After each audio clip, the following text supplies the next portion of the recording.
Oh, right from where we left off. That's awesome. Okay, all right. Hi, everybody. Welcome in our new shack.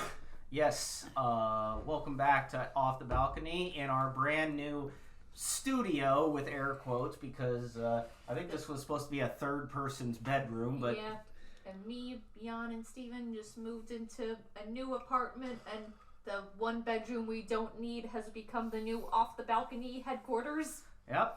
And now we have an official spot to broadcast all of our stupid ramblings about anime and the shit we get up to at cons. Fun fact, this is the first time for a podcast called Off the Balcony. All of the times we've ever recorded have been in basements. Yeah. This is the first time we've been on the top floor of a place. Technically, there could be a balcony here. It's just They haven't built one yet. Yeah, student housing would never, so... So you could call this our Mile High Club episode? Oh, Jesus Christ. More like our 50-foot high club. But, yeah. Oh, good lord. But, yeah. I mean, this window is right next to a tree, so I don't think falling from this height would even kill you. Oh, that's a shame, considering what we're going to be talking about here in the future. It can be a challenge. Yeah. I'll just, you know what? Swan dive, baby. Swan dive. Anyway. And I'm free falling! All right, here. Right. Here, you talk. I'm going to take a shot. So... the best part about this place is that we are on the end of the set of townhouse, because this is technically a townhouse, so we did it. We got a townhouse finally. We upgraded. Yeah. So we're on the end of the townhouse between the room on the front face, and this is kind of closer to the front, so we don't have to worry about being too loud because there's no one near us. Yeah. And apparently next door to us, nobody's living there. There's people living there. They're just out when They're not going to move until August. No. Oh, June. But yeah. But as of recording this, we don't have neighbors. Yeah. Okay. Well, I mean, it's still a nice place. I mean, it's got, you guys have done good stuff with it, considering the bitch and a half it was to get moved into this place. I mean, so far this has been my favorite apartment I've ever had, so... Well, considering the other dumps you've lived in before, I mean, this must feel like the Ritz-Carlton for you.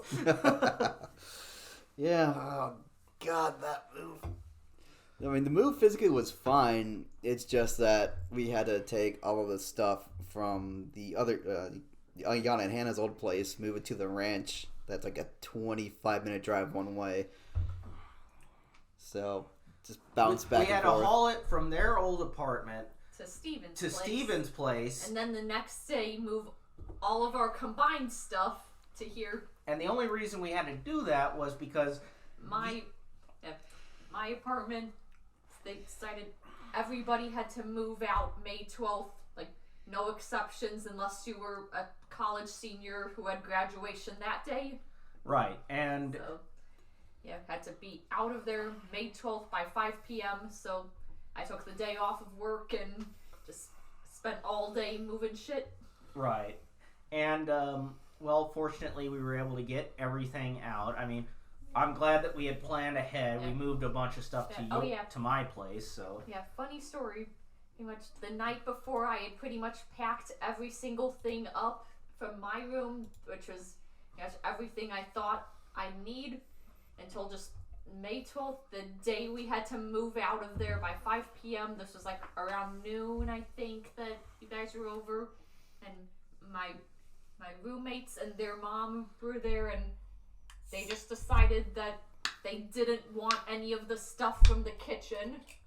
Oh, so yeah. I pretty much inherited an entire kitchen. Oh, yeah. And we made out with a lot of stuff, including me. So whoever was in that place before, thank you for the dishwasher pods and with a pure stroke of luck, I told my parents I originally wanted to get my SUV down here after the move, but they decided... They got it over a week early? Yeah, and thank God they did that because of the amount of stuff. It barely fit in that SUV, so... Okay. for reference, folks, he doesn't have like a Tahoe. He's got like a RAV4. Somehow we were able to fit more in my little Passat than his car, which is hilarious to me. Oh, because you also weren't moving 2 people, it was just you? It felt like I was moving 3 people, let's be honest here. Moving the stuff from my place, all of your stuff, Hannah, from my place. And you had my Nico Nessa riding in the passenger seat. Yeah. Literally, that car was packed to the rafters. It was like some shit out of the Griswolds. I just had so much stuff crammed into that car that I'm just driving super slowly. I'm by the book because I know that if I make a mistake, all of this shit is just gonna land on me. and then Nico was like, "Let me drive." Yeah, here, I'm driving this bird. Let her cook. Yeah, let her cook. All right, let the 10-year-old drive. She's 17, but she's so small she can't even reach the pedals. That's the thing about these Nessos. We call them babies. These are teenagers. These are teenage characters. Yeah, the first years are 15, the third years are 17, maybe 18. Okay, can I gripe to you just a little bit about that move? It's nothing you did. It was everything that your roommates did. Yeah, go ahead. Who liked to live. Okay, Hannah's old roommates apparently lived in a fucking garbage can because when we had to clear out that fucking fridge, that was the worst fridge. No, literally, I'm like taking stuff out, putting it in the garbage can. I grab this thing. It's like a glass Tupperware type of deal. I open the lid a little bit.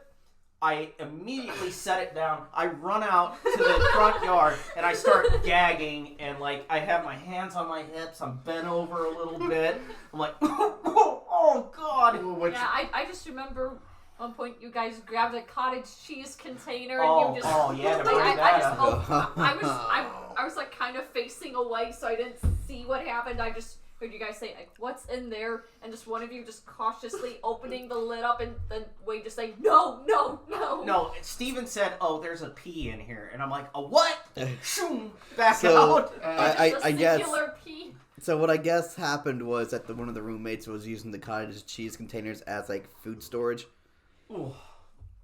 It was cleaned out, but hopefully they cleaned it out.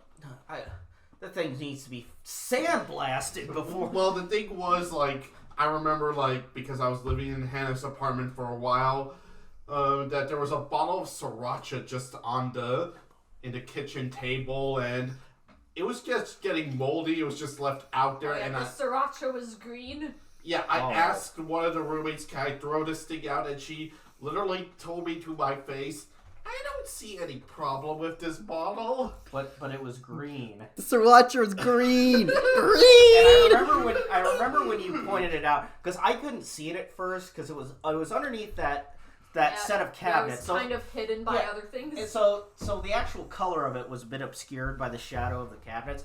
But when it was either you, Steven, or Hannah who pulled it out just a little bit. It was me. And it was you, Steven. And Steven was like, "Oh, this thing's green," and I had to go back out to the living room again. I think I left that kitchen. I had to have left that kitchen between 4 and 6 times from just the gross shit that was in that that kitchen was like that kitchen was growing. That kitchen was its own culture. That shit didn't have That shit wasn't growing cultures anymore. It was growing a damn civilization. I mean, that kitchen felt like something on the SS Diarrhea. Yeah. Run for your lives! It's the appetizer! So, yeah. This is what happens when you prioritize weed over basic human functioning skills. The best part about this, the worst fridge that he thought he saw before that day was when I moved out of my first student apartment. You know what?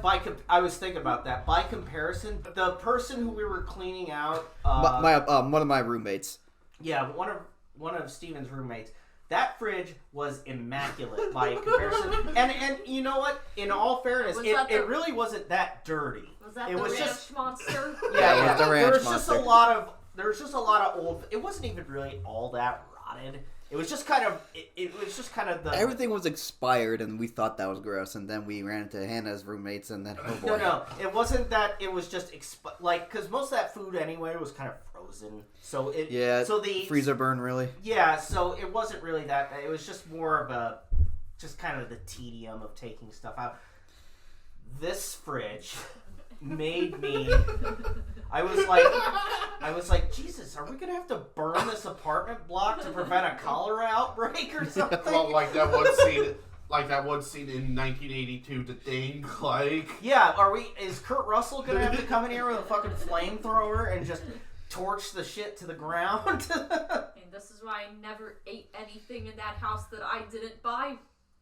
Fair enough. Fair enough. Even though we did make out with quite a few groceries. Like, I made out with a whole new bottle of onion powder, which was funny because I was running out of my old onion powder.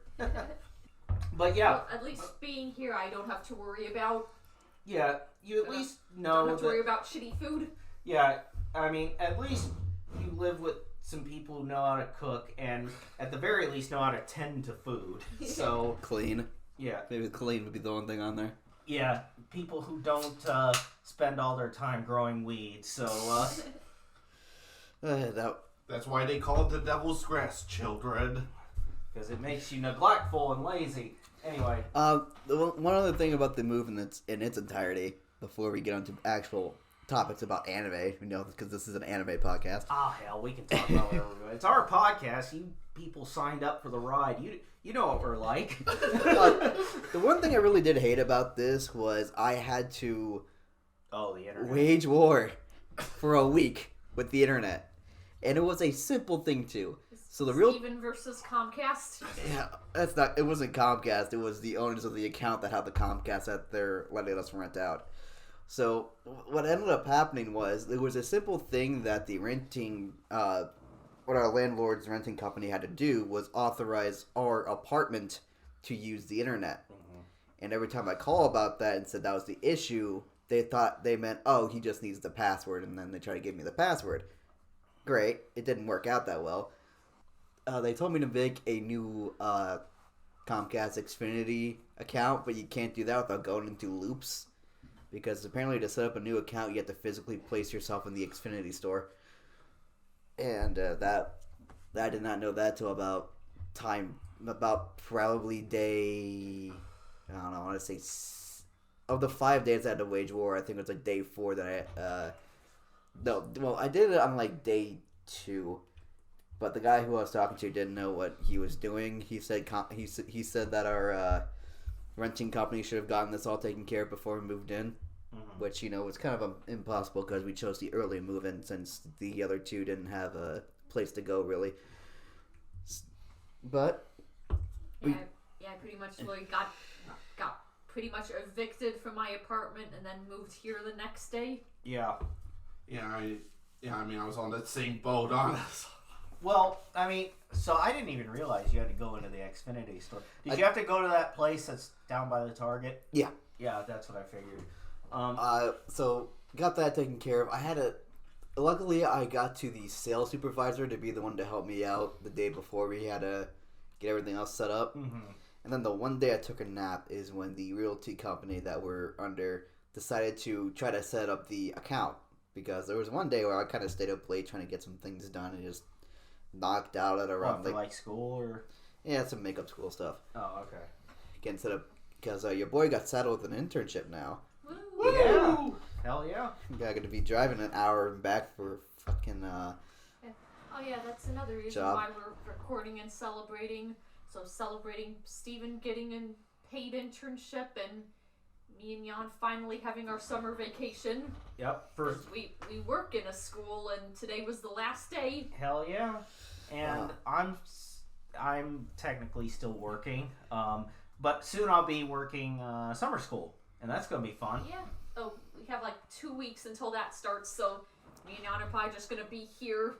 Just lounging and booling. Yeah, and maybe, the funny thing is, trying to organize our room a bit. The funniest thing that I'm thinking of right now is that these three that are near me probably when they were in school thought we're never going to work for a school.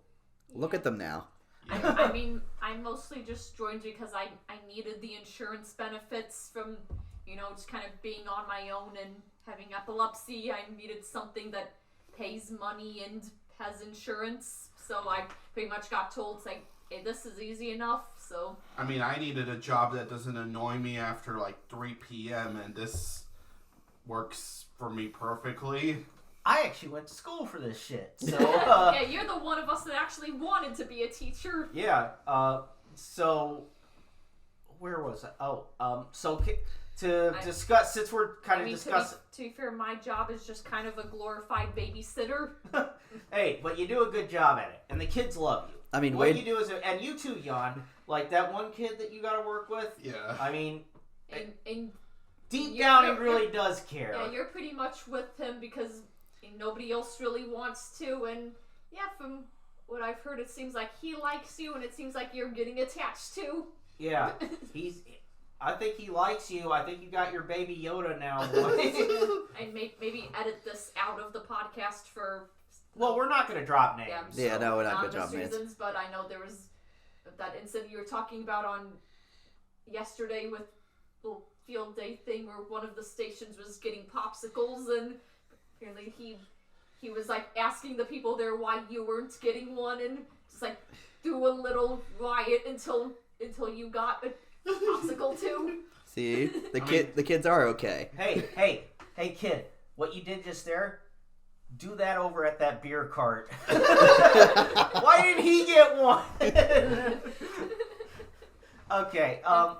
And your wallet is covered in Minecraft stickers that you told me he gave you.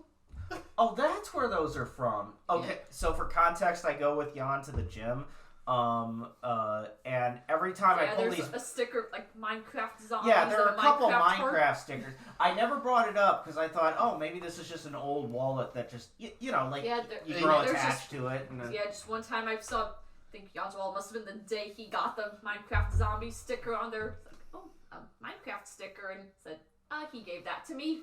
Yeah, and for context, I've actually never played Minecraft, so... Oh, really? I was obsessed with it when I was in middle school. Yeah, me too. I loved playing that when I was in sophomore year. Yogscast, Shadow of Israel. I used to love Yogscast. That was so good. That was my middle school obsession. Was just all of those all of those YouTuber guys. That was like one of my first. That was one of my first big YouTube follows. Just don't look up where they are now. Yeah. My favorite one turned out to be a creeper.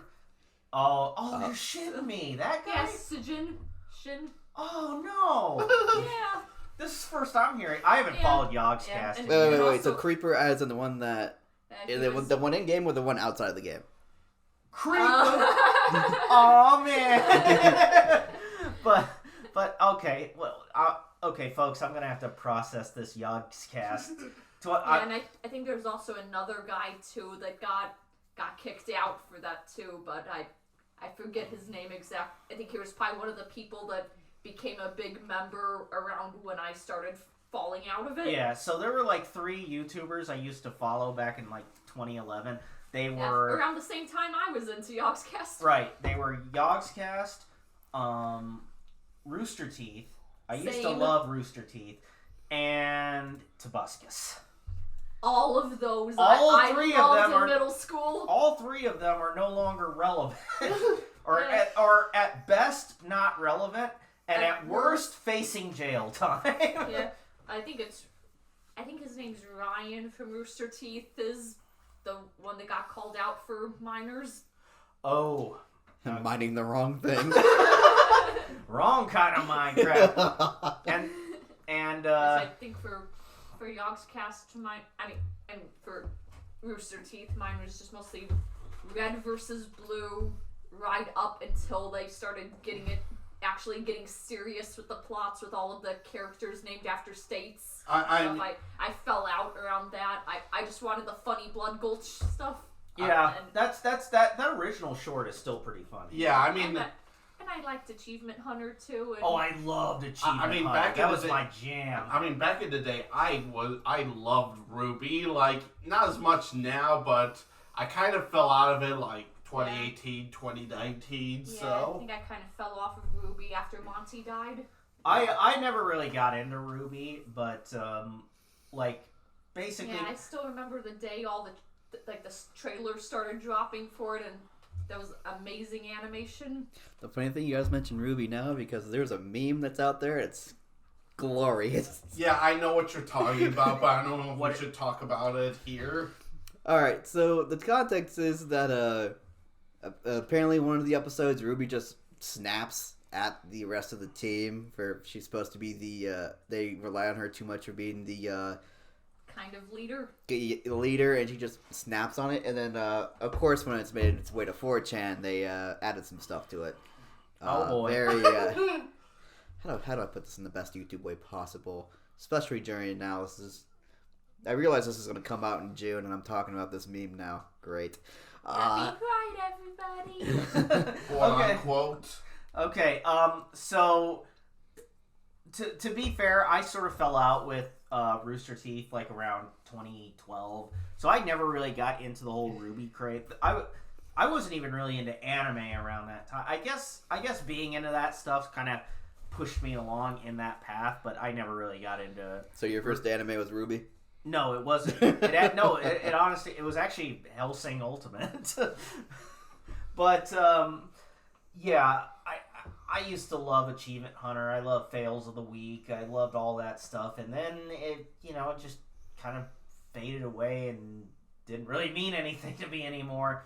But for nowadays, I still think about Michael and Gavin playing Surgeon Simulator. Where's the heart? You threw it against the wall like a wet paper towel! Yeah. I mean, the sketches were good, too. Like, they actually did some really good sketch comedy. It's just, I kind of just lost interest. It's what happens. It's just, when you lose interest in a YouTuber, and then, 5-6 years later, you look up what they're doing now, and it's like, either they're podcasting, or they're in jail. Twitch. Or they're on Twitch, or they're in jail facing legal. Funny enough, that happened to my two favorite YouTubers, circa 2011, Epic Mealtime and FPS Russia. FPS Russia, he's part of PKA, so technically he's podcasting. Well, and he did jail time, so one half is dead, 60, the other went to jail and 60 days. Oh boy. Yeah. Which I like PKA. Yeah. I mean, they're a good podcast. I mean, they had your boy Medicare on there. They had Medicare, they had Ricada, they had they've had all sorts. They had Count Dankula, so yeah, they've had all sorts of folks on there. But yeah, I will say that listening to PKA was during lockdown was probably one of the genesis of this podcast. I think that's around the time that I really liked listening to podcasts because I didn't have anything better to do at the time. Yeah, I listened to a lot of those podcasts too. Oh, thank you. And the weather with Hannah. So, okay, real quick. It's like that episode of Yu-Gi-Oh! It's gonna be dark soon. I mean, me and Jan won't have to do this anymore, but when we wake up at 6:30 in the morning for work, I'd always walk past this room to go get breakfast, and it would be so bright in here. I always thought the lamp was turned on. Somebody forgot to turn the lamp off at night, but nope, it was just, this room must be just right facing the sunrise. Yeah, it is so bright in here at 6:30 in the morning. It is true, because my blinds are broken at the bottom left corner. My bed faces, I guess, was up in the east, yeah. And so when I wake up in the morning sometimes with the sun right in my fucking eyes. Oof. Your boy's getting curtains soon. Wait, I thought you had a closet facing that. Well, the closet door. Oh, my window faces north. Okay. So I'm on the west end of the room. Closet on the east end of the room.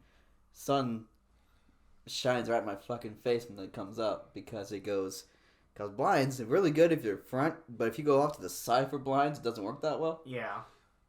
And, I understand. Yeah. So I mean, I don't really get awakened by the sun that much, probably because I'm a stomach sleeper.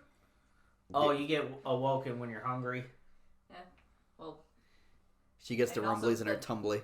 Rumbly and the tumbly. I mean, I usually get either woken up by my alarms, a disturbing dream that shakes me awake, or yawn snoring. Okay. I mean, last night I had a dream about Hannah getting puking up a storm, so... Hopefully that's not prophetic. Oh, Jesus. Let's hope. Here's hoping. I mean, my drink's already starting to hit me now, so... Okay. Oh, well, this is going to get a lot more fun. Interesting, weird turn of events. We went down from talking about disgraced YouTubers to lines. Okay, but well, that's the joy of podcasting. Real quick, one other like YouTube obsession that I kind of had back in 2011 that led to sort of where I am now is that in 2011, y'all remember the song Friday when that came out? Yeah. Yes. And I started following that weird music company that actually made the song Friday, and the Arc Music Factory with that weird, like... That one guy that's basically runs the company that's also in all of the videos. Yeah, that's a little sus there. But why that's important to me is because that was sort of my first deep dive into bad media, and that would lead me to places like watching, like The Room and Showgirls and Battlefield Earth and all that. And then Chris Chan. Yes, so if I had not watched that, who knows where I'd be? Probably a well-adjusted adult with a job. Thanks, Rebecca Black. You ruined a generation of kids. You ruined my life, bitch! Actually, when that song was big in my high school, they would play it like a minute before passing period ends. Oh God, dude! When even, that song was popular, they would play it at the very the ninth hour that we had in my high school, which is set in like a homeroom. So they would map out like 2 to 3 minutes before the bell would go off, and they start playing Friday every Friday. Were you a freshman at the time? When that song come out? 2011. 2011. Yes. Early 2011. Yeah, I depending how early in 2011 that was, I would have been either late 5th grade or 6th grade. Yeah, I must have been. Yeah, I was a freshman in high school. You would have been. Yeah, you would have had to have been a freshman. Yes, I was a freshman because I am being 26. I graduated high school 8 years ago because that's how math works. Yeah, I was I was in freshman, and that was some hard. I hated that when that song was popular. They did it for the entire rest of the semester. Then the next semester, we wanted to kill everyone in the office. During that time, I was just so... I think that was kind of a intellectual awakening for me of just like, okay, this is bad. Why would someone make this? Just that question of why would someone make something that was so indefensibly bad, And that's what sort of led me to... I mean, I haven't listened to it, but apparently Rebecca Black has released other songs like without that one company, and I haven't listened to them, but apparently people say she actually can sing. Yes, I've listened to some of her songs. She can actually sing. It's just that company fucked her over. Yeah, it's just she fell in. I really... Well, she was like 15 at the time. I really don't think she understood what she was really signing up for. Yeah. But yeah, so that little walk down memory lane was fun. But let's get into the only segment that this podcast really has. Anime Roundup. Yeehaw! All right, let's talk about all. I now want to die of cringe. Hey, it's our one segment. We need to edit sound effects into that. Yeah. Okay. Maybe like the Cowboy Bebop, like 1, 2, 3, let's jam. No. The cowboy show. Oh yeah, where they have the bounties. Oh yeah, which is funny. That's like a really bright and cheery way to basically do cops. People that bring them in alive or dead. We don't care. The money's good either way. Anyway, before we get into the specifics of the anime roundup, I just want to say that for this particular anime roundup, this is one of those ones where each show got progressively lower on my tier ranking. because we started with a show that I love. I absolutely really love. Then another show that was really, really fucking good, and I really, really love. Another one that kind of started to lose you. No. There was the first show that Jan showed us that was really good and I really liked. There's the second show that I didn't like as much. And then the show that has basically been assaulting my brain for the past 24 hours. And My Dumpster Fire. Yeah, well... It's not a dumpster fire. Don't be too hard on you. Like, speaking of Cowboy Bebop...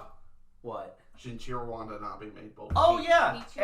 The final show, unfortunately, is a Shinichiro Watanabe joint. Let's start from the beginning first. Yeah, so we're going to be talking about the Shinichiro Watanabe show for a while, I can guess. Yeah, so the first show was Dororo, which was my pick. And yeah, that was an amazing show. Yeah. And, go ahead, Jan. Yeah, I mean, it's one of those, like, it was released in 2019. It was like, based... an adaptation from an Osamu Tezuka story from the 60s. Yeah, and it's one of those anime that feels like, it was made in, like, late 90s or early 2000s. Like, it was an episodic action series in the style of something like Cowboy Bebop, Samurai Champloo, or Berserk, which was the show that it reminded me the most of, Berserk. Well, yeah. It was like Kentaro Miura's one of his favorite shows, which... Favorite mangas wouldn't have been really around when it was an anime. Well, it was an anime. It was 1969. There was a 1969. Yeah, the manga. Nice. Well, the anime. There was an anime in 1969. I thought it was just a video game. No, there was an anime. There's been all sorts of different media for Dororo, but fun fact: the anime that you watched or that we watched together was a 50th anniversary of the beginning of Dororo. Yeah, the 2019 anime. Yeah, and it's funny if you go back and watch that original anime from 55 years ago. It looks like a Popeye cartoon. And then you flash forward. It's the same series, but told in a very sort of more traditional anime style. But then you go back and it's like, boy, they're really fucking over Sword Arm Popeye over here. Turned Yakimaru into a sexy anime boy, but except he just seems like an autism caricature. Yeah. He's literally getting himself put back together. Yeah. He's like Humpty Dumpty, except he kills people. I mean, finding out that because of Hannah's Lost Media panel that, Osamu Tezuka used to work in the medical field. Oh, that's right. Oh, yeah. Because in my Lost Media panel at Anime Cons, when I was searching my Lost Media panel at Anime Cons is about Lost Media that's been found, like the cool searches for it, and I was searching the found media section of the Lost Media wiki for anything anime and manga related, and I found Blackjack, which is one of Osamu Tezuka's mangas, and it's about a medical doctor, and Osamu Tezuka got a lot of inspiration from that because he used to work in the medical field. Which also Dororo, has a bit of medicine in it. Like, one of the main characters is a doctor that puts together one of the main characters back together, which, for those of you who don't know, Dororo is basically a revenge story about, like, a warrior and a child that he befriends, trying to get back at his samurai warlord father for basically putting a curse on him as a child. So. One of the best kid characters that I have ever seen in an anime is Dororo. The for anyone who doesn't know, the title of the show is the name of the main kid in the show, Dororo, and I'll just say it. It's minor spoiler. She is amazing. She's such a good kid character, and I mean everyone in the show is great. They serve their role well. Everyone in that show's a great character, even the characters you're supposed to hate. Yes, absolutely. Oh, go ahead. Except for the dad. The dad's a good you're villain. You're supposed to hate him, but he's a great character. Yeah. I was finding out Dororo is a she is a... that was a scene, wasn't it? That was a scene, but it's still a good show all together. I mean, I really love it. It's one of my favorites in the past, especially 5 years. But the thing about it is, something I jokingly say. I don't actually mean this, but Dororo came out in 2019. There's another anime juggernaut that came out in 2019. Involved a sword-wielding boy. That hunted monsters and everything. Yeah, that completely stole Dororo's thunder. It's a little show you might have heard of. Yeah, it was called My Hero No, it was called Demon Slayer. Kimetsu no Yaiba. And here's the thing. I would be bitter, except for the fact that, god damn it, I love Demon Slayer too. Demon Slayer is one of my favorite shows right now. But Dororo is one of my favorite shows too. And it deserves more love, but, it's kind of like, wrong place, wrong time. That's pretty much all I have to say about Dororo. Great show. Love it. Glad that I own it on DVD. And I'm glad that you all loved it too. I mean, well, Jan, I know, it loves was in my S tier. Yeah. Jan, I know that you loved it because Yeah. you showed it to me, and I think we all have it in S tier. So Yeah. Well, the funny story about when I was actually the one that recommended Wade Dororo, and when he finally got around to watching it, it was like a couple of days. Like the first day he was watching it, I was stuck in the Polish city of Gdańsk because I lost my way a little bit getting back home. So Oh yeah, you were lost on that bus for a while. yeah. Were you going back to your home country? No, I wasn't. I was born in America, Hannah. I know, but you always talk about being Polish. Yeah, because You're a first-gen Polish immigrant. yeah, I was. Polish was actually my first language. I didn't start speaking English till I started preschool. But anyway. Okay, backstory over. Continue. Yeah, we got Jan's backstory out of the way. Anyway, when Wade was starting messaging me about starting Dororo, I was all like, "Oh, that's great. By the way, I'm stuck in one of Poland's major cities because I poorly timed my bus, but I did get eventually back home to my aunt and uncle, so everything worked out well." To my response was, "What do you want me to do about it?" like, and I don't even mean that to be a dick. I'm just like, I hate that that's happening to you. I can't will the Polish bus system to get you back home. But funny Why enough, am I getting email updates from that one brewery we like to go oh, to? yo, that place is good. Hey, we got enough alcohol as it is. Yeah. But I don't know why I'm getting emails from. That's like the first time I've ever gotten email from them. but anyway, but funny enough, when a couple of days later, I headed back to the States, and when I landed back in like O'Hare Airport, Wade just finished it, and he was telling me about his final reactions to Dororo while I was picking up my luggage from the airport. So that's cool. And yeah, my thoughts when Jan was picking up his luggage are the exact same now. Show is amazing. Come on for more grilled cheese. Oh yes. Anyway, so do we all agree Dororo S tier? yeah. Okay, the show after that. I finally joined the kiddies on this one. Chainsaw Man. That show fucking fucks. that was Steven's pick, by the way. I'm looking at Steven right now. Chainsaw Man is awesome. I love Denji. I love all the characters. Himeno. Himeno's best cougar. Yes. Rest in peace, Himeno. We were praying for Himeno. Yeah, drink one up for the, but don't drink too many up. You don't want to end up like, her in that bar scene. But whatever gets, the best part about that was Wade's reaction to the, to every time everyone got kicked in the balls. Oh. The Taco Bell gong. Hey. Chainsaw Man presents Man Getting Hit by Football. He keeps kicking me in the dick. Why? Why does he keep kicking me in the dick? Hey, no, when I was watching that, like that scene, so the scene in the alleyway, just for starters, like, because is it Denji versus Aki? Yeah. When Aki has his like big self-righteous, you don't understand this business. And so a normal anime, what I thought is Denji would get up and would be like, hey man, I ain't done yet. I'm gonna make it in this business. Have it inspirational. Like, I am gonna be the hero. Yeah. And what happens is Denji just comes up behind him and like he's kicking off for the Super Bowl, just wham! Right between the nuts. You know, like, I'm pretty sure he parts that shit like the Red Sea. Bailiff, whack his pee-pee!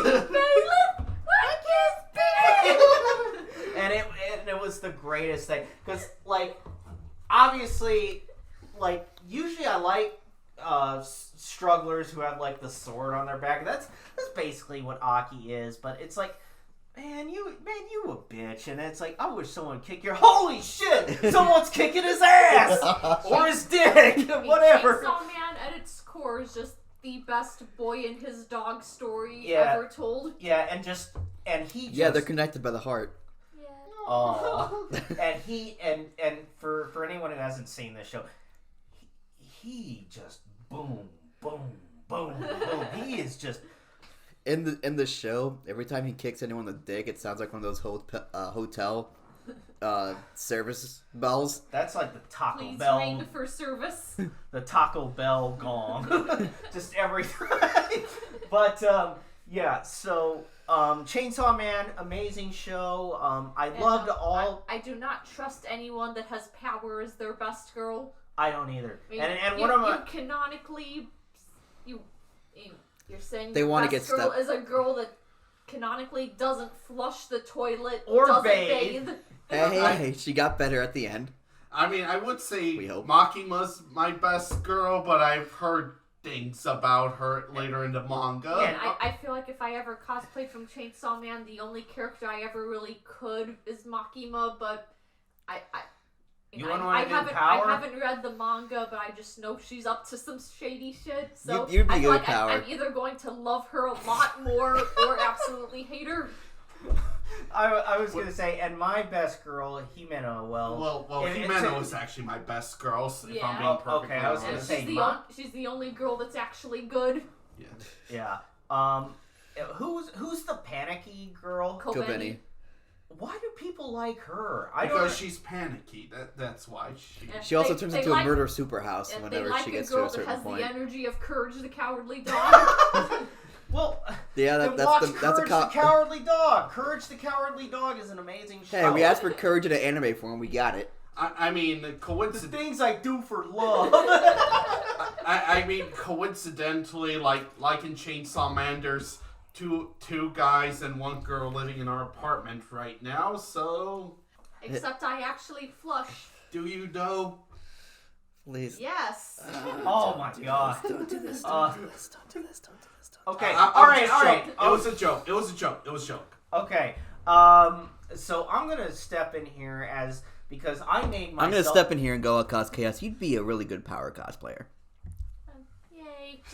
Oh! I don't really like Power that much, but thanks. Okay. I mean, depends on if we get a season 2. I'll see how much I like Power after that. There's no way we're not getting a season 2. It's way too goddamn popular. And I'm too lazy to read manga, so... And so, real quick, I want to point out, I don't know if I told you this, Steve. I know I told Jan this, and I'm not sure if I told you this, Hannah. But at CAD 2022, for our Sonichu reading, there was actually a power. You put that in the main group chat? Oh, Yeah, good. There was a power in one of our Sonichu readings. Yeah, Sitting next to Denji. To be fair, Oh, yeah, there was a... So, yeah. To be fair, I cannot tell Power and 02 cosplayers apart. It's the distance between the horns. Yeah, I was... And if they're wearing a body tight suit or a suit or a regular suit, so... Yeah, she was wearing, like, white dress I mean, shirt it could with a be tie. just some AU version of 02 or Power. Yeah, I mean, people love to throw in their own AUs, but I'm like 99% sure that was a power. It was. Which was nice to see, you know, and which was funny because I don't think the show had finished airing yet at that point. No, it has. Had it in December 22? Maybe. Yeah, because there was like a good couple months before the dub came out. Yeah, I think it ran. The original airing was from October to December 2022. Okay, so yep. Damn, she must have latched on that character. Well, to be fair, Chainsaw Man was already insanely popular in America when it was still a manga. Anime. I remember Sarah was constantly talking to me about Chainsaw Man and telling me to read it, even though I'm not.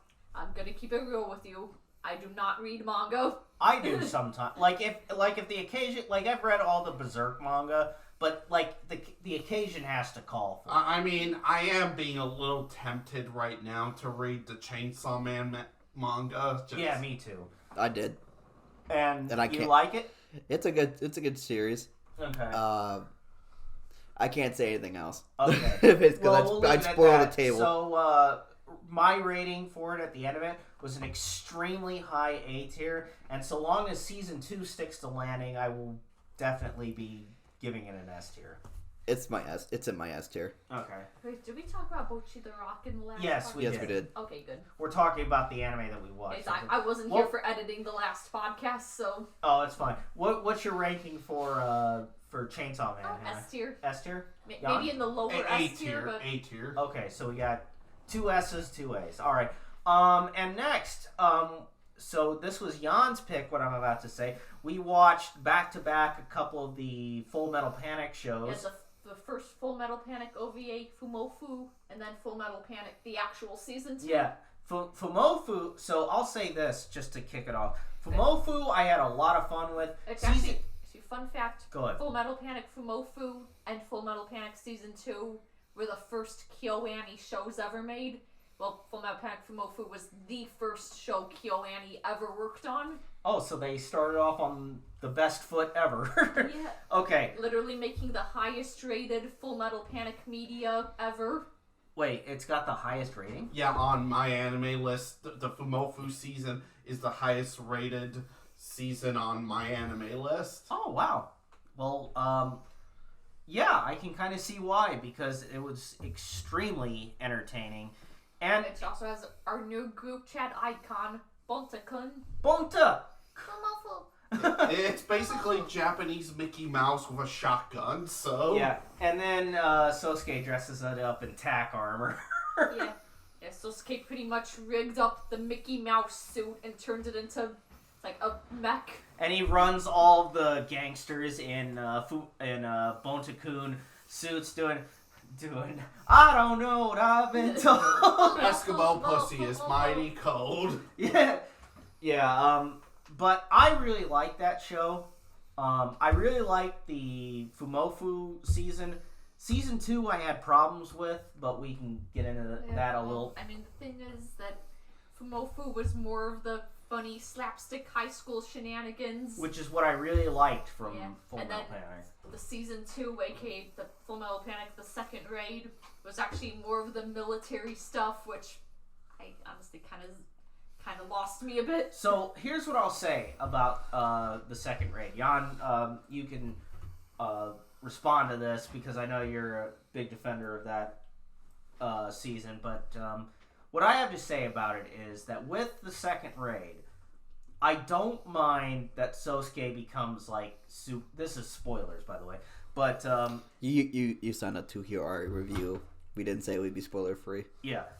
So with that second raid, I don't mind at all that Sosuke becomes mopey after what happens.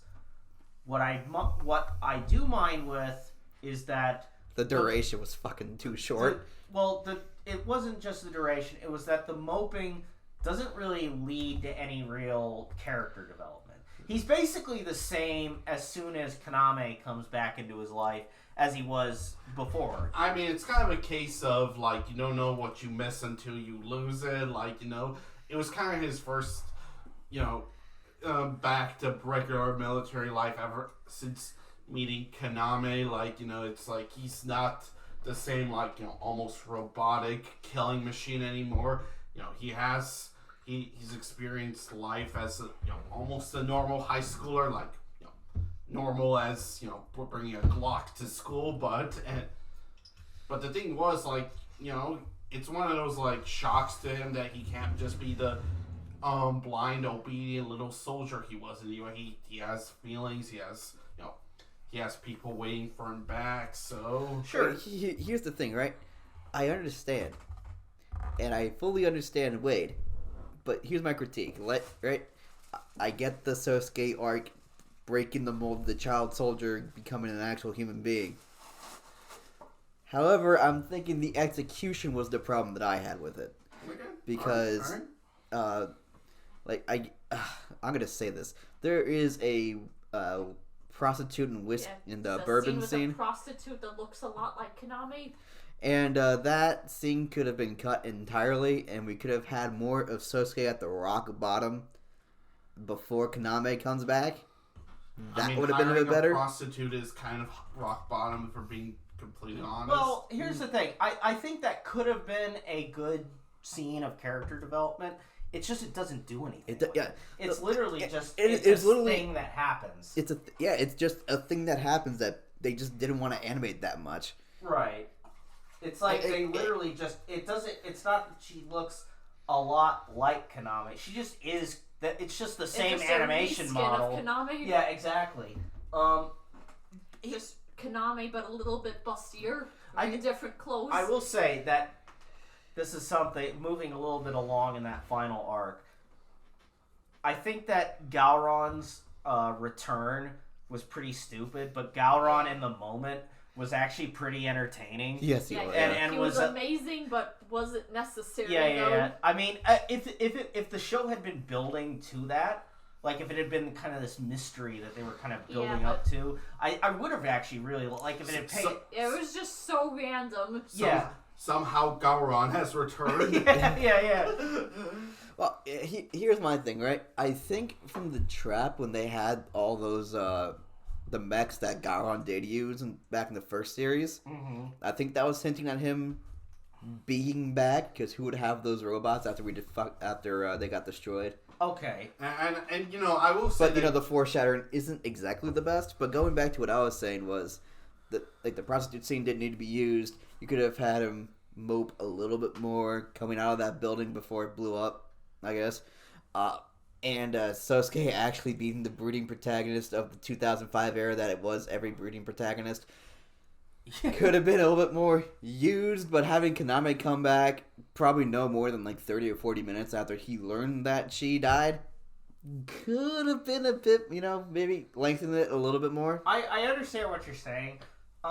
Again, I don't have a problem with Sosuke moping or like leaving the main group, because some of my favorite shows have had the main character like leave the group for a while. It's just no character development happens. It's just that's what I meant. Love Live season 2.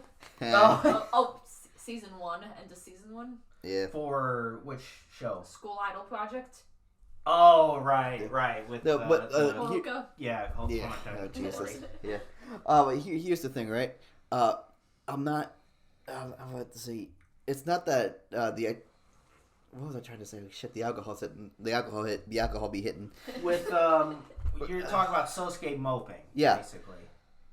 It's that the short amount of time that he actually has to mope doesn't do anything for the character development. No, that's exactly what I'm saying. And and you keep talking about it being short. It's like 4 episodes that he spends that was like a 12, 13 episode season. Yeah, so and it spends like a third of it doing. And here's the thing. Yeah, but that's just him slowly going towards rock bottom on the world's slowest escalator. Right, but it's like nothing is done with it on a character development. It's just like he's a weird soldier in high school. He gets taken out of that environment. He mopes. His girlfriend comes back. He's basically happy again. Yeah, he's basically the same. But he's okay with mouthing off to his superiors, which is an interesting take. And just walks out on like a highly classified military, which I kind of thought was funny. You're saying that he doesn't really have any much growth. Like, I mean, that's a bit of growth on his part. Like before. Yeah, we're not saying he had zero. We're saying it didn't have as much as we were expecting. It wasn't enough to justify the amount of time that they took. Yes, exactly. That's all. But here's the thing. I still really like this franchise. Full Metal Panic. It's still got a lot to offer. Yeah, I can't wait to see the season 3. Yeah. The season that came out not like only about 5 years ago. Yeah. Right? For context, season 2 came out in 2005. Season 3 came out in 2018. Yeah, only about 5 years ago, which probably accounts for Full Metal Panic's resurgence online. like with the Phantom and all the memes that Hannah's been finding for us. Yeah, when I search up Full Metal Panic memes on Google to send to these guys, I like all of them are either like things that were like clearly made in the early internet because they have that, you know, the meme format of 2005, or like ones that they're like Tumblr text posts superimposed onto screenshots of the show. Those are clearly pretty recent. So I will say that probably the best character in Full Metal Panic is probably Sosuke and Kaname. Like the core couple really does work, and they have like it's kind of like that Family Guy joke. I feel like what they have is weird but strong. And for the Fumoffu season, I was 5 years ago. I was in love with my cousin. Do you remember that? Oh, God. Yeah, we just have to pretend the cousin bit never happened. Oh, there's this bit. So Kaname goes up to this rich kid's house, and he starts telling her his life story. The greatest betrayal of his life was that he wanted to marry his cousin, but his cousin married somebody else. Yes. The biggest betrayal of his life was that he couldn't bang his older cousin. Yes. He couldn't get that mommy figure he was looking for. And Kaname doesn't want to be with the rich boy, but for the wrong reason. Yeah. She doesn't want to be with the rich boy, but for the wrong reasons. I mean, Kaname after that backstory should have been like that one Ken Hart. Wait a minute. Wait a minute. Hold up. First of all, you ain't gonna speed past that like you did. The show did, in fact, speed past it. Oh, yeah. And they just hand wave one away. post where it's like people talking about like how they haven't had their first kiss yet. Like, 23, never had my first kiss except for that weird shit with my cousin. And the other person responding to that's like, wait, you're not gonna breeze past that. You ain't gonna slide past that so easy. So for Full Metal Panic, here's my rating. So the Fumoffu season, I give A tier, solid A tier. The second raid, I give a B, solid B tier. I mean, I give Fumoffu S tier for being very entertaining, but the second season I put an A tier. I give it an A tier to both seasons. I think both have basically different but equally good stuff to offer. I'm with Jan too. I put the entirety of what he's shown us a Full Metal Panic into the A slot. Okay. Because Fumoffu, it was really fun. The first series was a nice mix of fun and serious. And then the second raid being almost completely serious. Other than that little grab I have at the end, it's still a good show. Yeah. Oh yeah, it's still a great franchise, and I really am excited to see. Let me know to handle the transition to Kids on the Slope because I have a good idea for it. Okay. Well, I think we're about to. I think because mine was the last rating on the table. So. Well, I just want to say real quick that apparently the author. It's convenient that we're watching Full Metal Panic right now because right now the author of the original novels, Shoji Gato. Like literally the day after we watched season 2, sometimes my phone just recommends me random articles that might be related to my interests, like other things I've Googled before. Yeah. Technology is listening. Yeah, and for some reason the notification that day was that the author of Full Metal Panic just is gonna release new Full Metal Panic light novels. So yeah, it's kind of crazy. We're still getting Full Metal Panic content in 2023. This feels like Hunter x Hunter, where they just started to, once they revamped the series for I think it's like Hunter x Hunter 2011, they got more Hunter x Hunter content now. Oh yeah, because that's actually continuing from the nearly 10, 15 year hiatus. You know, fun fact, I watched quite a bit of that original 1999 Hunter. Yeah, it's a good series. Yeah, it's a good show. I want to watch the 2011, but it's so goddamn long. Well, I mean, I've watched like 10 episodes of the Hunter x Hunter 2011 on Netflix. It was pretty good, but yeah, I feel like Hunter x Hunter is just way too long. I'm not going to get into it. Okay. I mean, I only even got into JoJo because it started airing on Toonami when I still watched Toonami religiously. So and how many seasons is that on? Yeah, I think part 9 just got announced. Yeah, but that's still in manga. so far it's only been up to part 6 that's been animated. Okay, so and part 7 is starting to get looked at. Yeah. So we've said our piece on Full Metal Panic, yeah. Full Metal Panic. Okay, so here's another show that involves Chris Patton voicing a broody protagonist. Oh my Shinichiro Watanabe's biggest L. Kids on the Slope. Yeah, Jesus. Yeah. This is a show I picked because this is a show I watched when I was 14. Because I've been a musician for most of my life. I played guitar when I was younger, and then when I was 13, I picked up a bass to add to my collection. And then when I entered high school in 2014, I auditioned for jazz bands, and because I also wrote down on my application that I played bass too, so I got in for playing bass. And jazz banders were like the first time I really got praised for playing music. Which you should, because you're good at it. Yeah, so for all my years of high school, I was like the best jazz band kid you could get. This is more interesting than Kids on the Slope, to be honest. And Yeah. So, when I was like maybe like 14, 15, I heard there was a jazz band anime.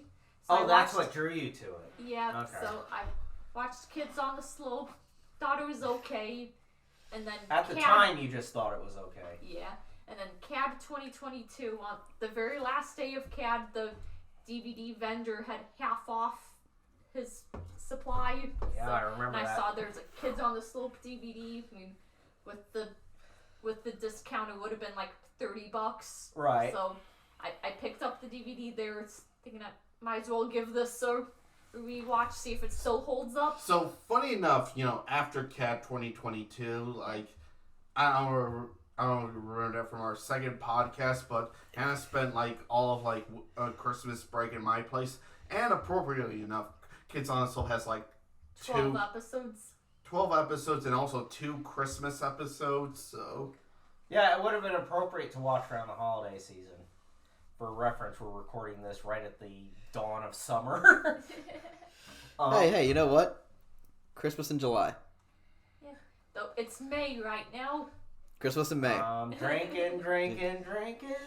I was gonna say Cinco de Mayo, but we just recently watched it, so I have to think of another Hispanic holiday. That's in Getting June. drunk on Christmas. I thought you were singing Ring of Fire for a bit. No. I'm singing "Drunk on Christmas" by Big and Rich. I mean, there's Mexican Flag Day, which apparently is the same day as Christian's birthday. Yes, that's Love absolutely Day. true, by the way.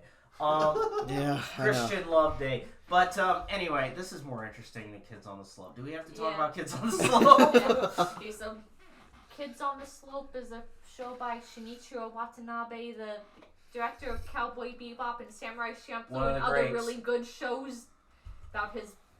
Well, this is an adaptation of a Josei manga, which is... a show for wine moms. Yeah. It's basically Danielle Steele for Japanese women. Yeah, Josei means adult woman, which is basically shoujo, but aimed for a little bit older audience.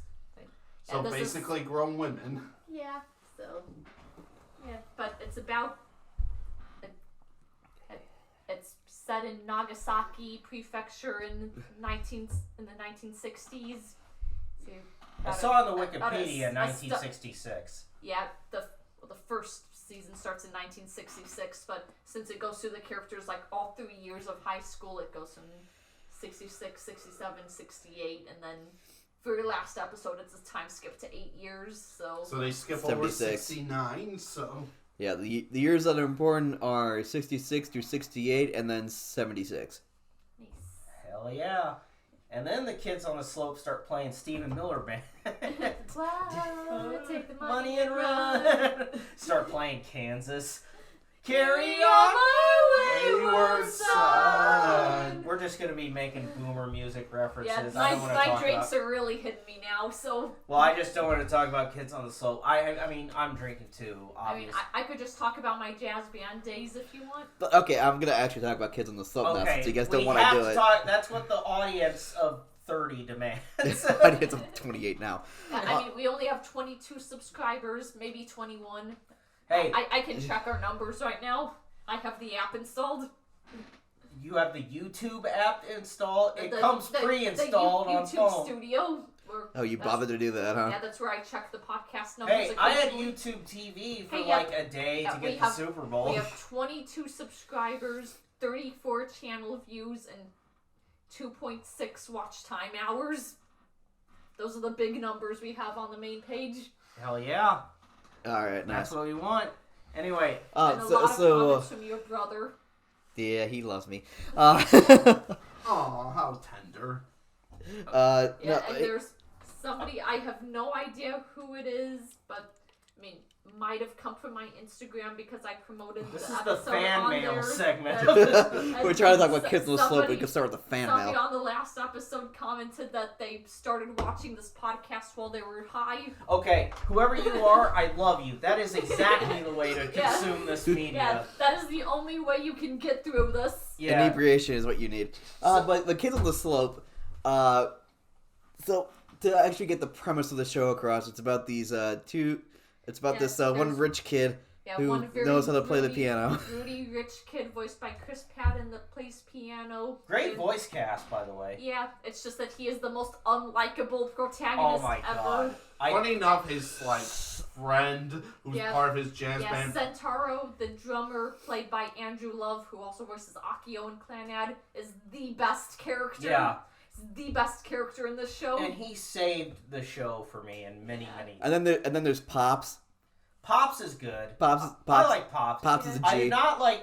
Okay, so Brother June. I started to like Brother June be like, they say it's statutory, I say it's mandatory.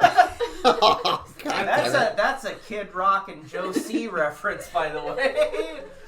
I mean, he's also a communist, so that's objectively worse, so... Yeah. Funny little history lesson.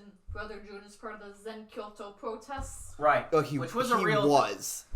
Yeah. Because he's an ex-communist. He accidentally became a communist leader when just somebody at his college said, like, hey, you're popular, come speak at this. And so he like, comes up to the stand like, this is what I think college should be like.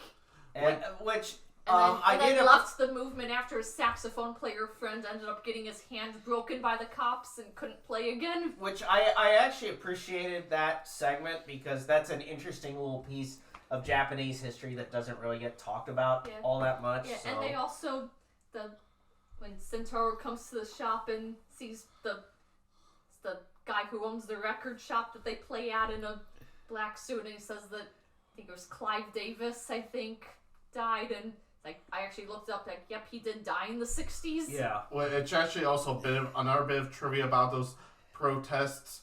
Norio Wakamoto, who's kind of like, anime... Like King Charles and Code Geass and Mechazawa and Komari. And he was selling Dragon Ball Z, and... he actually worked as a riot police officer.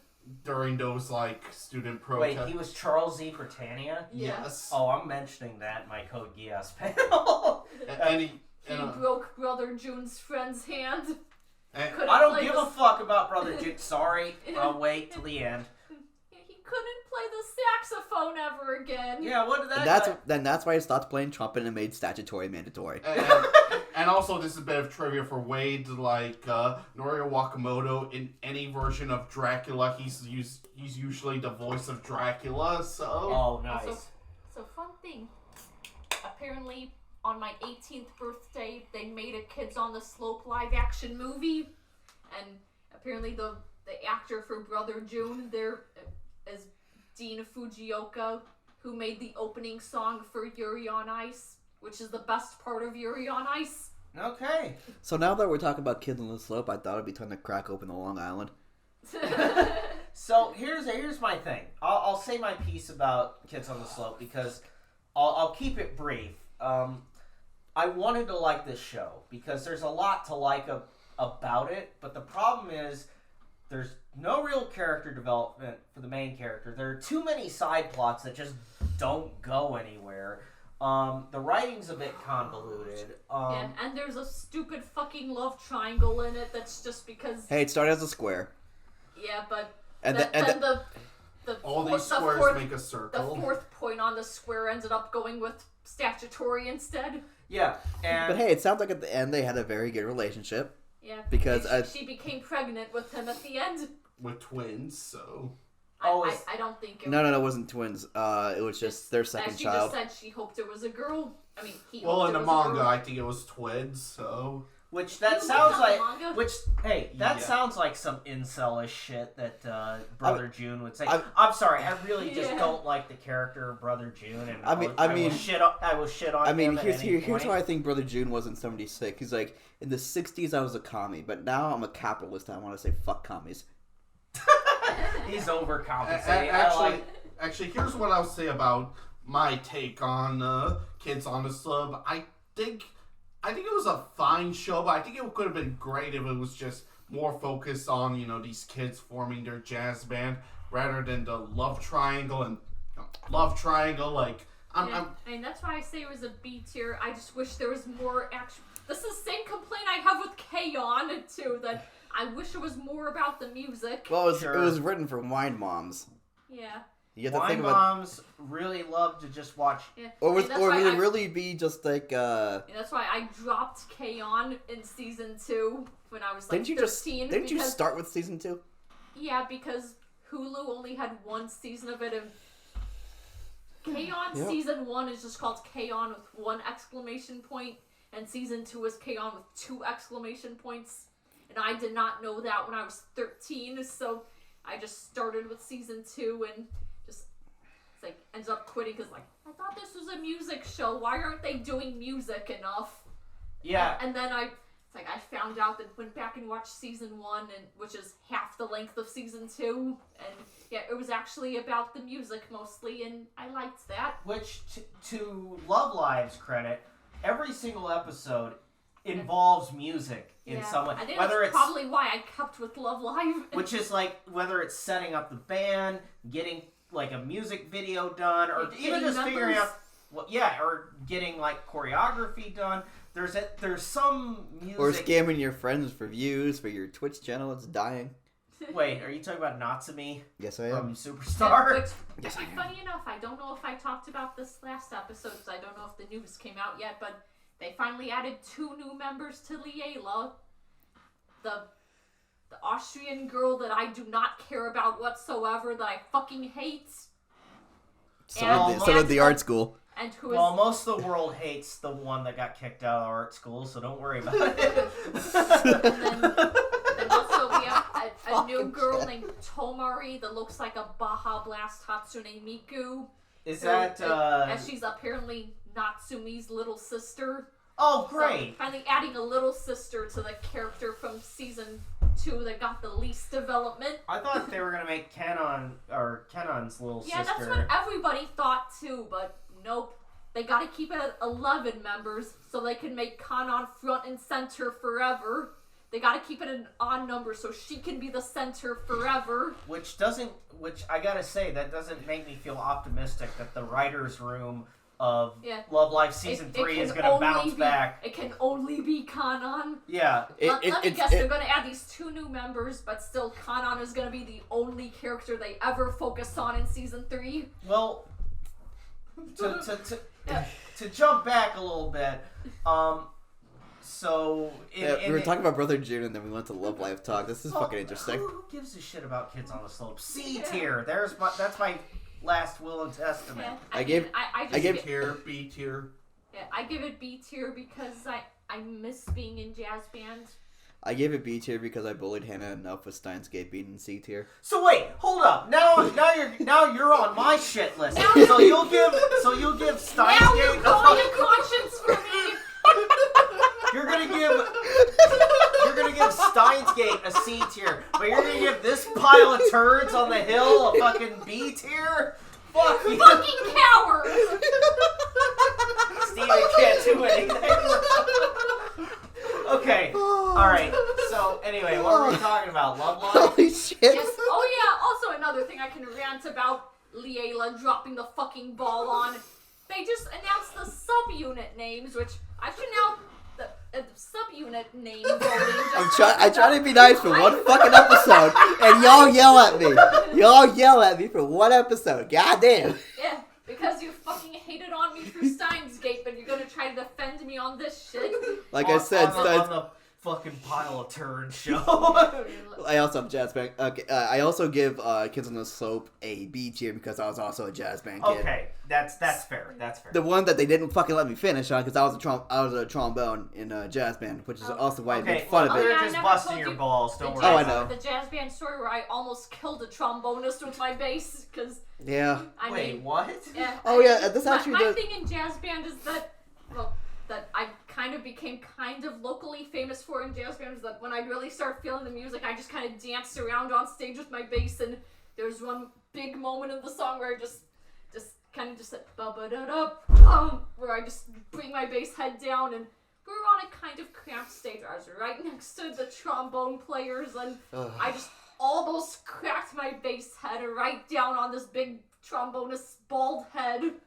Oh. Which also leads me to the story I about... stopped at the last moment, pulled my bass head up, and my director saw me, and I could just see him just almost dying. trying to stop laughing, which, funny thing is, that kid that I almost killed was his son. Oh, nice. Which also leads me to the story of how I knew Hannah before the rest of the group. Was we did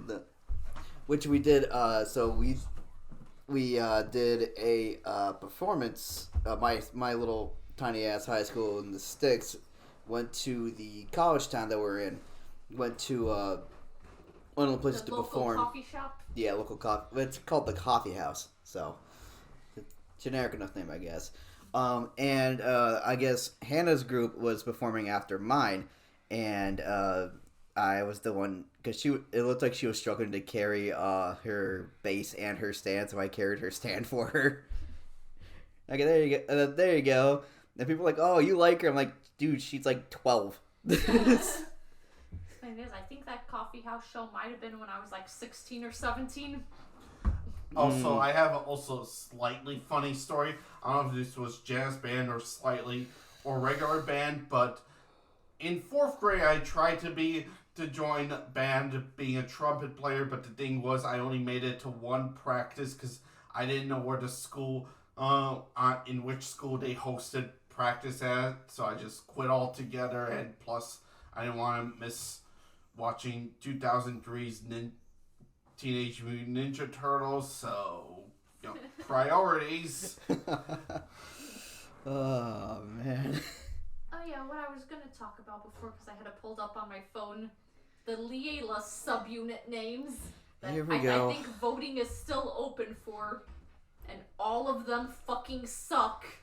Which I think the reason they had to extend the voting period is because they had to sift through all the names that weren't trash, and they still picked horrible names. So here, subunit A, which first of all they didn't even let us vote on the subunit formations. They already formed the subunits for us and just only had us vote on the fucking names.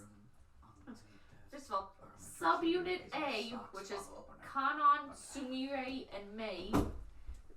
The names that the potential names we have for them are Kastarm, Kachu, Mary Seeker, Meteort, Agradaxia, Mupel, Aprisica, and Harain. Unit B, which is Ween, Ren, and Cuckoo.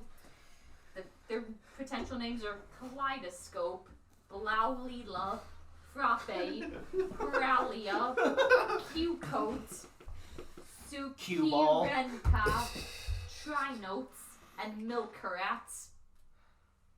What? And Unit C, which is the leftovers, the other 5 members. Which are, at this point... Chisato, Natsumi, her sister, Shiki, and Kinako. Which I hate that Shiki's a leftover, because I like Shiki. Yeah, Shiki was the best of the 4 first Her years and of Kinako. Season 2. Yeah. So their potential subunit names are Tribe, spelled with a Y instead of an I. Bampy Dancy, which has become the meme one. Wait, what? Bampy Dancy. That better win. No, you're bullshitting me right now. What's it called? Bambi. Oh, stop! You're fucking killing me. Yeah. BAMPY Dancy. What kind of... Who's voting on this I shit? think they're extending Yeah, the voting time because they don't want that name to win. Yeah, and Stop the people count. and actually, people are hoping that one wins just for how stupid it is. Well, it is I feel now like because of how that- stupid it is. yeah, Yeah, yeah. exactly. That has the same energy as Sauron, the unit with Chica, Yo, and Ruby from Aqua. Oh, yeah. One of their potential subunit names was Powerful Garage, Oh. which I feel like Bambi Dancy has the same energy as that. I want a powerful garage. I want a powerful garage opener. I want. Okay. Hey! I'm trying to make a powerful garage out of the one car I'm making.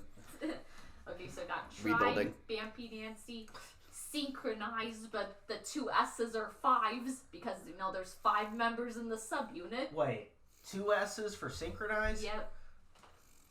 Wait, hold Oh, on. it's the fuck. 5YN. Oh, it's the fucking British spelling of it. 5E. Yeah, because of the fucking brick bunk spelling of it, they don't use Z's that much instead they use S's. Oh, okay. And then there's Candy Because they're Fountain. wrong. Candy fountain. Yeah, Candy Fountain with an exclamation point. Okay, well that sounds...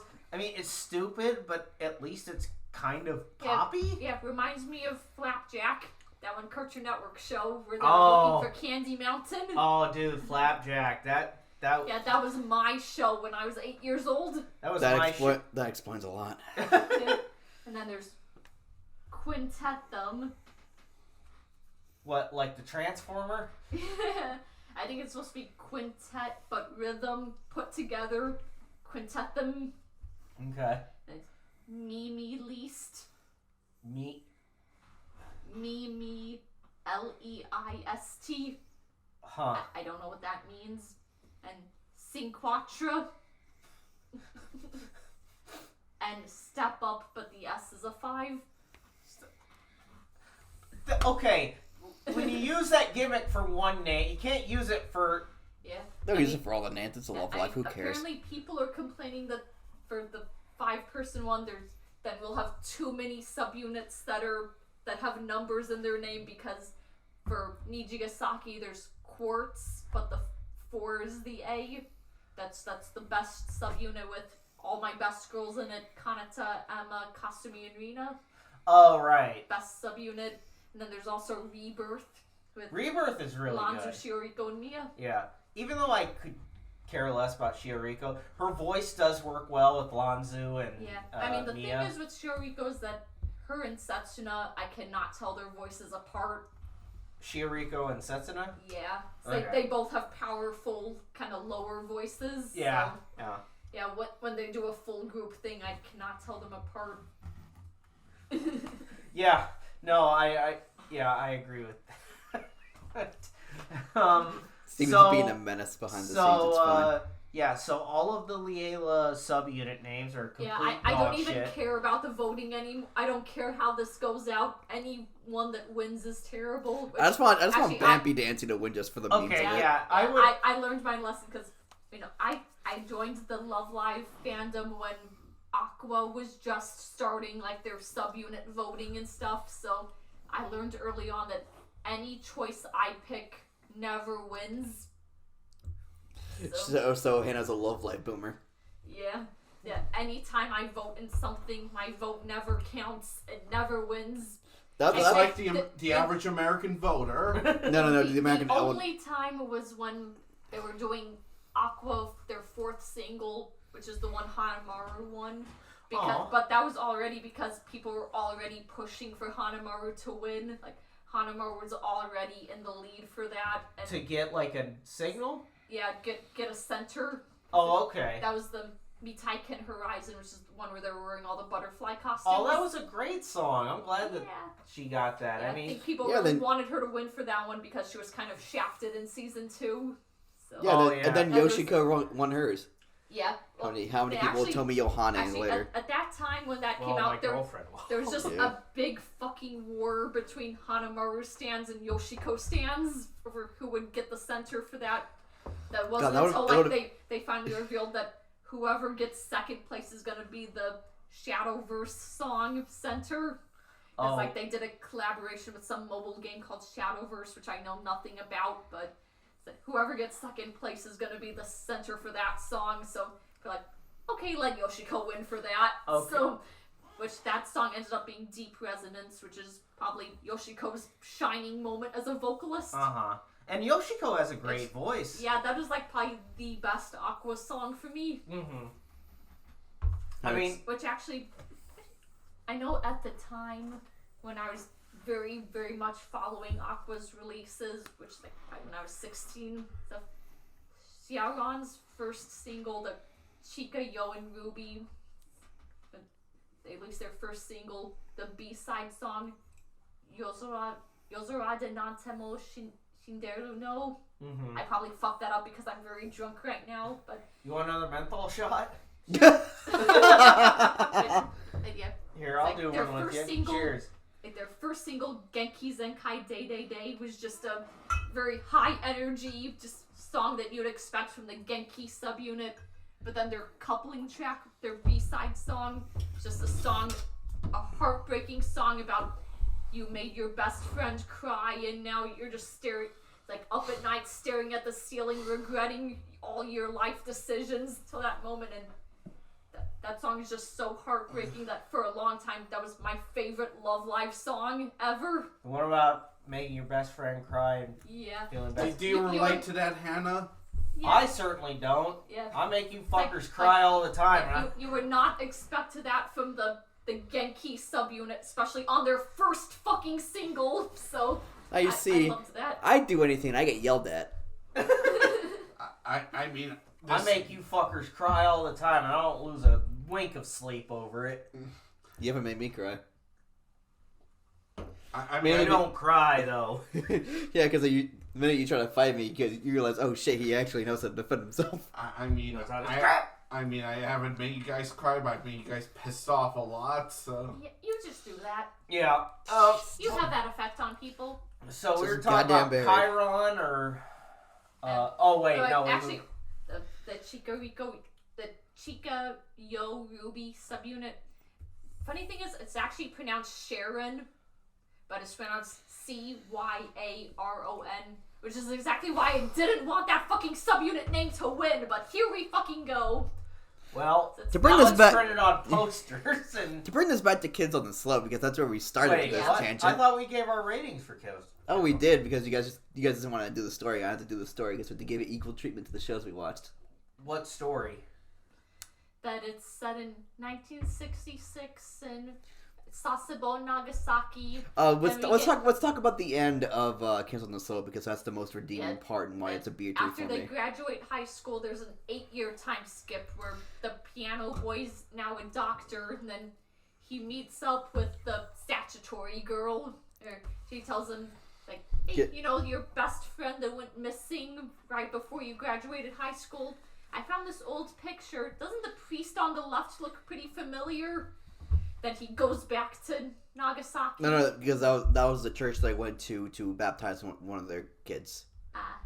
So and they're like, oh hey, this priest looks familiar, and then instantly he just Richie leaves his work, gets on a train there.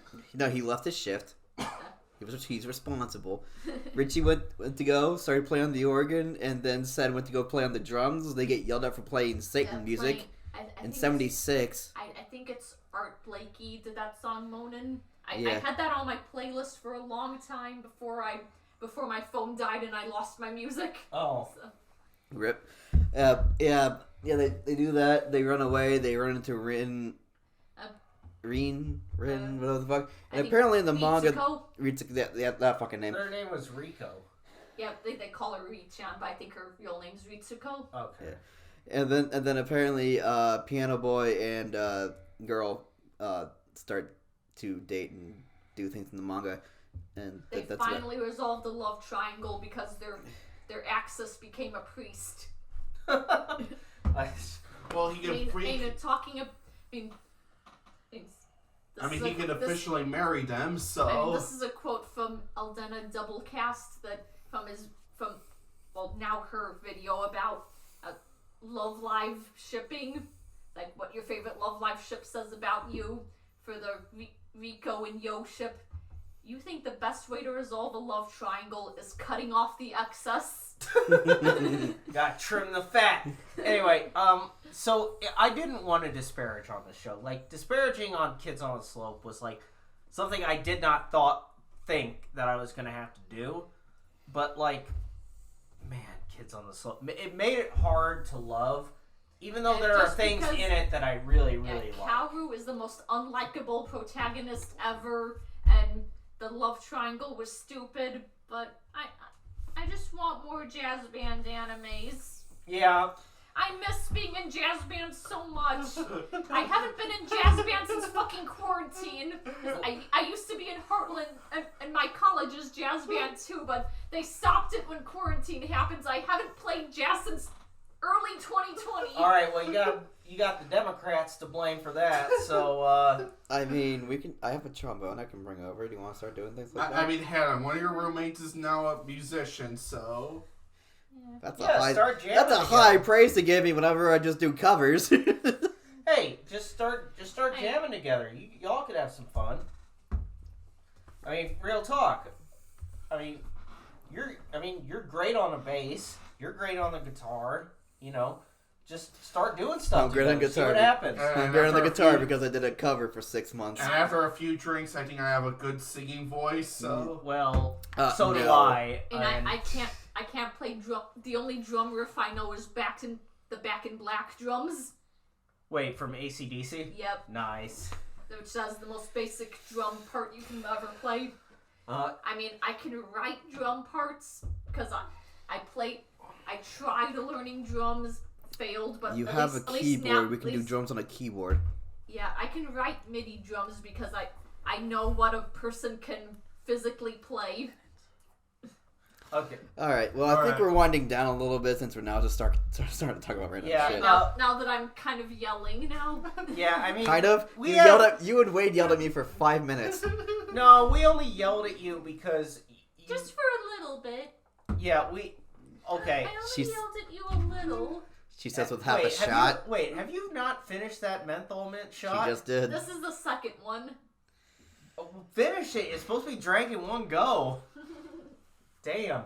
Anyway, I like to sip on it. shots are not meant to be sipped. They're meant to be drank in Man, one these sip. aren't whiskey glasses.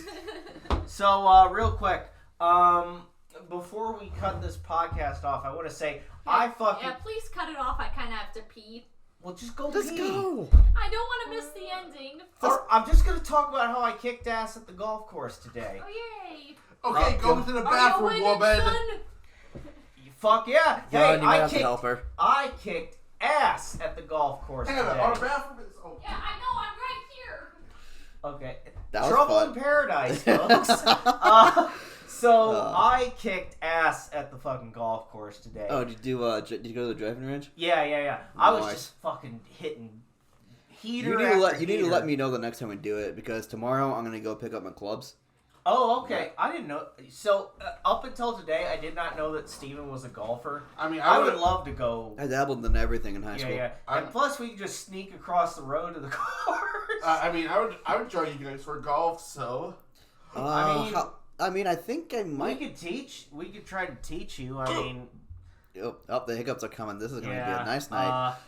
So anyway, It's so only this is 9:45. So this is kind of my. Is it only 9:45? Yep. Holy fucking Jesus! My boomer clout. I was at the driving range today. I was just hitting heater after heater with my driver. Ah, nice. Any big fucking slices? Because every time I go to anything higher than wood.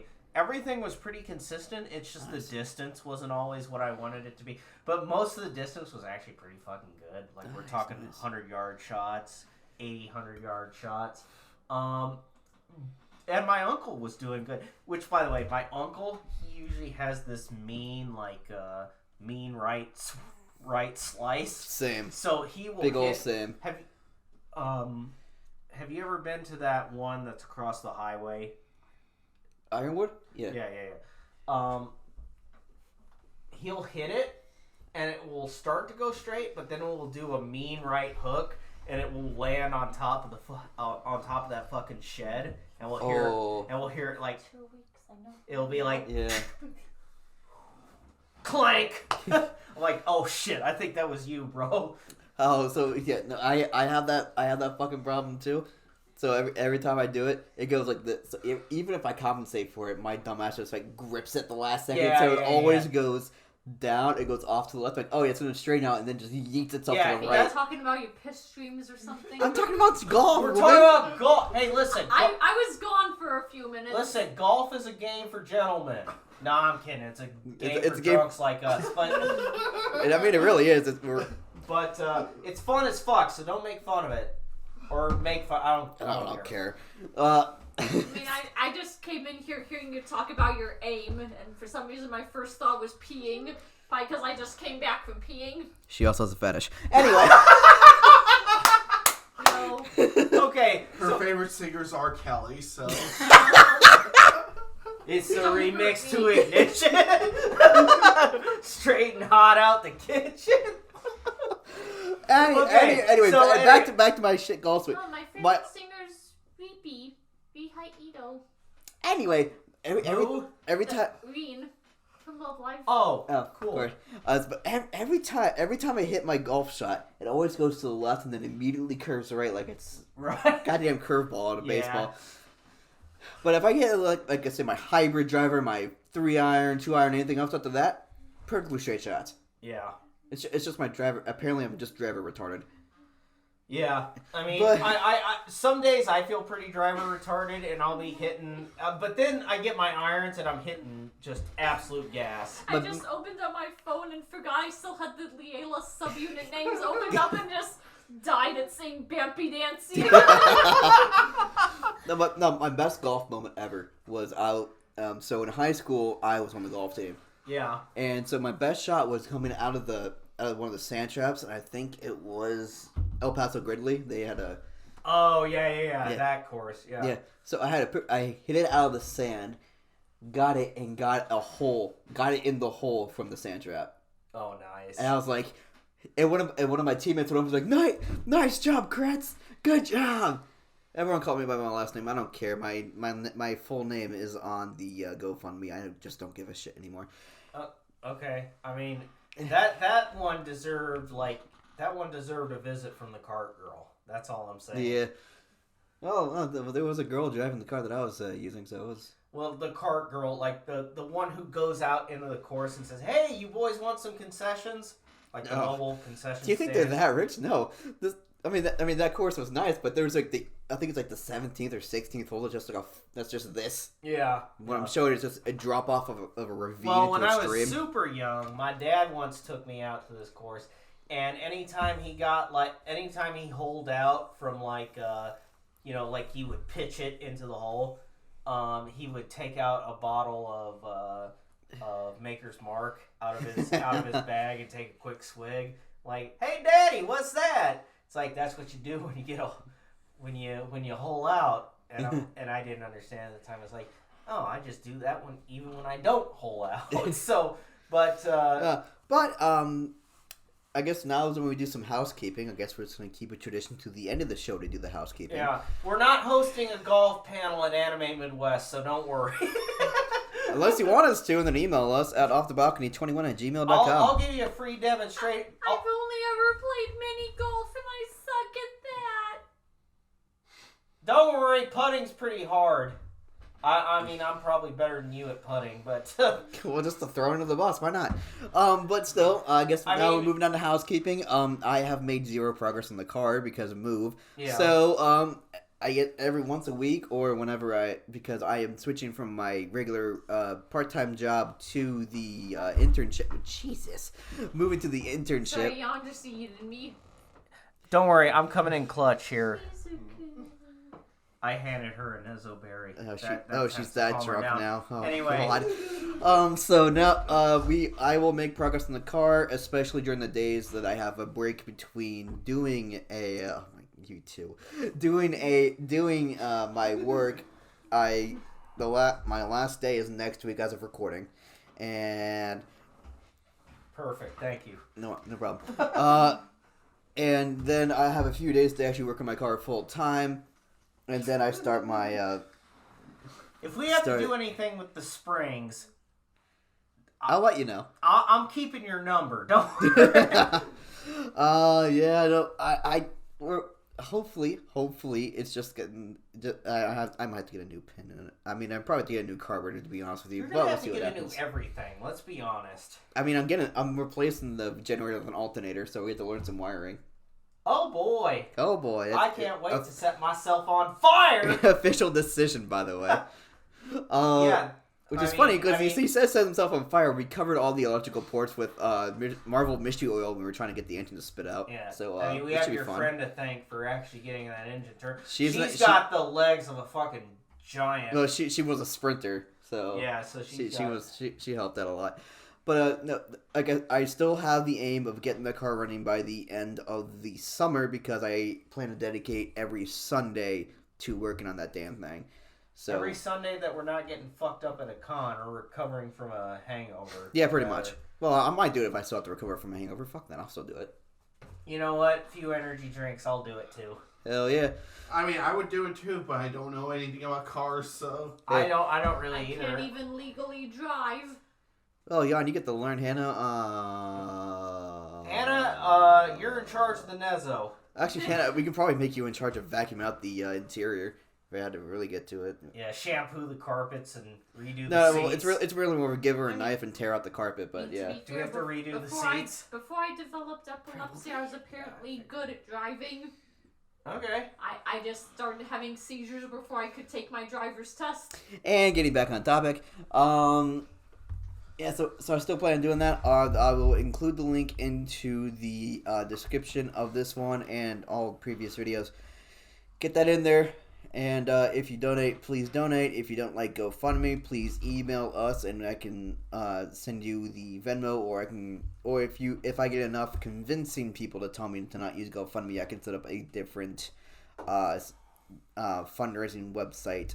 And I mean, I was looking into that anyway. But if people want to have enough force to do that, I will do that. Also, I think next. I'm not sure the next time we're recording, but we should have probably like after that corn crib show. There's a wrestling show. Yeah. We'll go to a few wrestling shows, and after those, we'll record again. Yeah. So we should expect more wrestling talk, I guess. But yeah, that's neat. And if you have any topics for us to do for a show or for panels, and you want us to look them over, please email us at offthebalcony21@gmail.com. And we will see if they have legs. Yep. And other than that, thanks for listening in. We're hoping to expand our marketing a little bit here in the future, but you'll definitely see us as the con season, 2023 con season starts. Let's talk about that. The cons that we're going to this summer. Yeah. Anime Midwest 2023 we will be at. Anime Iowa 2023 we will be at. Anime Zing in Davenport, Iowa. Your boy's doing a homecoming. Yeah, because Anime Zing is just one of our favorite cons anyway. And we will the first time I'll be going to Anime Zing. Yep. First time we'll take Hannah to the Quad Cities.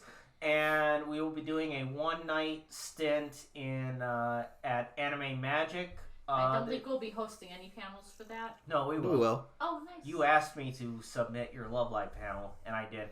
Okay. And I put in Guess the Dub for Jan. I put in Angst and Regret for Steven. I put in Sonichu for me because I gotta show that I'm committed to this bit. And for Heather, I put in Code Geass. So that will be... It will still be a loaded weekend, and we got early check-in, so expect to see us there. And, of course... It's going to be a great season. I am super looking forward to con season. It has been too long of a drought. I want to get back out there and hunt.